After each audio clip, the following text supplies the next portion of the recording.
Bonjour à toutes, bonjour à tous.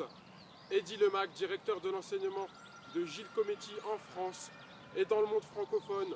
Je vous donne rendez-vous dans cette troisième vidéo phare.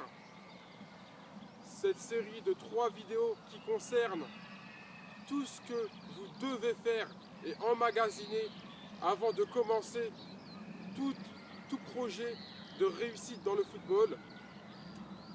Après avoir parlé du phénomène de surcompensation, après avoir élaboré comment planifier vos séances d'entraînement, je voulais mettre le doigt sur un sujet primordial avant de commencer toute chose. Cette chose, c'est faites-vous des objectifs. Fixez-vous des objectifs. On est d'accord, on ne peut pas baser une réussite sur du vent. Je vais prendre l'exemple du monde de l'entreprise. Par exemple, une entreprise vraiment performante, c'est une entreprise qui se fixe des objectifs trimestriels, à la semaine, au mois, à l'année, et ils font souvent des réunions pour voir s'ils ont rempli ces objectifs-là. Une entreprise qui a pour objectif de faire 1 million d'euros de chiffre d'affaires sur l'année, ça ne sera pas pareil que si elle avait pour objectif de faire 5 millions d'euros de chiffre d'affaires. Donc vous, la première chose qu'il faut que vous fassiez avant tout entraînement, c'est de vous tester. Vous allez vous tester sur les différents critères du football. Sur le sprint, sur la VO2 max, sur de l'endurance, sur des points techniques, mais surtout sur des points physiques. Là où vous allez pouvoir mettre des chiffres. Car en mettant des chiffres sur un cahier, je veux que vous preniez un cahier et que vous testiez, que vous marquez les chiffres. Tiens, sur 50 mètres, je fais ce temps-là.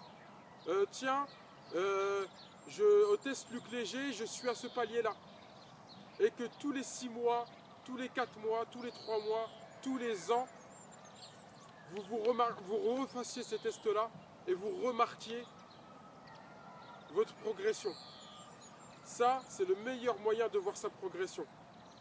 Si vous nagez en eau trouble, si vous êtes en eau trouble, ça sera beaucoup plus difficile pour vous de quantifier votre entraînement en termes de qualité. Alors que si vous voyez votre progression de manière chiffrée, vous allez vous dire « Waouh, ouais, là j'ai progressé ». Et en plus de ça, ça va vous motiver pour atteindre vos objectifs plus grands. Et en plus, ça va vous donner des obligations d'objectifs. Je veux que vous, d'une part, vous vous testiez en début d'année et que vous vous fixiez des points culminants à atteindre à chaque année. Comme ça, ça va vous booster pour remplir ces objectifs. Donc voilà, c'était cette dernière vidéo de la série des 3 vidéos pour que vous sachiez quoi faire avant d'entamer toute chose. Donc la première chose à faire, après avoir su comment progresser, après avoir su comment planifier vos séances, la première chose à faire quand vous allez vous entraîner, c'est directement de vous tester. Pour que ça soit pertinent, faites-le dans un état de fraîcheur corporelle très élevé. Dans le sens où au moins, les résultats que vous aurez seront pertinents par rapport à votre réelle valeur. Si vous ne savez pas sur quoi vous testez, j'arrive très vite pour vous dire sur quel test il faut que vous testiez. J'ai acheté le livre d'Olivier Bollier, Les tests de terrain. Voilà, le livre il s'intitule Les tests de terrain, où vraiment c'est une référence en France en la matière en termes de tests physiques pour tous les sportifs. Et j'ai pris dans ce livre-là les meilleurs tests pour les footballeurs. Donc j'arrive très vite, ça peut être sur du 40 mètres, ça peut être sur un test Luc Léger, ça peut être sur un slalom avec ballon chronométré. Donc voilà, testez-vous sur toutes ces choses-là et ensuite vous allez voir votre progression.